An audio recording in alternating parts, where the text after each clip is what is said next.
muvozanat teoremasini ko'rib chiqamiz. Demak, muvozanat masala. SO2 plus NO2 barobar SO3 plus NO. Reaksiya teoremasida barcha koeffitsiyentlar birga teng, barcha moddalar gaz moddalar. Demak, bizga dastlabki konsentratsiya sarflangan va muvozanati bor. Masalan, shartga aytganki, SO2 iloyliklarning dastlabki konsentratsiyasi 6 va 7 mol taksimetrdan. Buniki 6, mana buniki 7 mol taksimetrdan. Muvozanat konsentratsiyalarini hisoblang deyildi. SO2 ning muvozanat konsentratsiyasini hisoblang. Demak, mana bundan x sarf bo'lsa, mana bundan ham x sarf bo'ladi. SO3 dan ham x hosil bo'ladi, NO dan ham x hosil bo'ladi. Nima uchun? Koeffitsient birga tengligi uchun. Ana endi muvozanat topamiz. Ya'ni SO2 uchun 6 dan x ni ayiramiz, muvozanat 6 minus x bo'ladi. NO2 uchun 7 minus x bo'ladi. SO3 uchun x bo'ladi, NO uchun x bo'ladi. Km to'sh formulasi bor. Bu yerda SO3 ning muvozanat konsentratsiyasi ko'paytirilgan, NO ning muvozanat konsentratsiyasi, ya'ni mahsulotlarning bo'lingan dastlabki moddalar muvozanat konsentratsiyalari. SO2 ning muvozanat konsentratsiyasi va NO2 ning muvozanat konsentratsiyasi.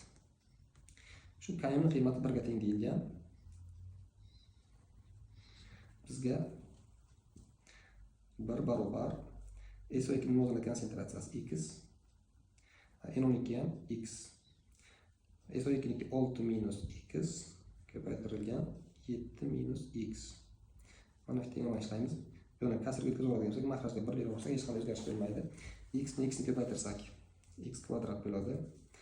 Endi qavsni o'lchamiz, 6 ni ko'paytiramiz 7 ga 42, yana 6 ni ko'paytiramiz minus x ga, minus 6x bo'ladi. Ana endi minus x ni ko'paytiramiz 7 ga, minus 7x bo'ladi.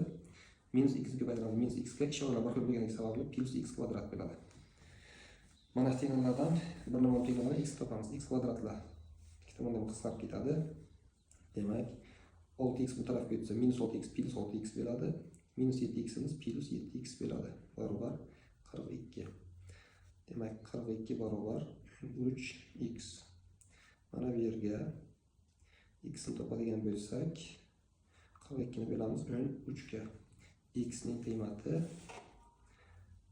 3,23 bo'ladi. Ana endi bizga so'ralgan narsa SO2 ning muvozanat konsentratsiyasi. SO2 ning dastlabki konsentratsiyasi 6 edi. 6 dan ayiramiz x ni sarflangan qiymatini 3,23 ni. Shunda biz natijamiz 2,77 chiqadi. Shunda bejavob bo'ladi. Sahifani obuna bo'ling. Tushunmagan masalalar bo'lsa, so'rasangiz, qo'ldan kelgancha harakat qilib ishlashga.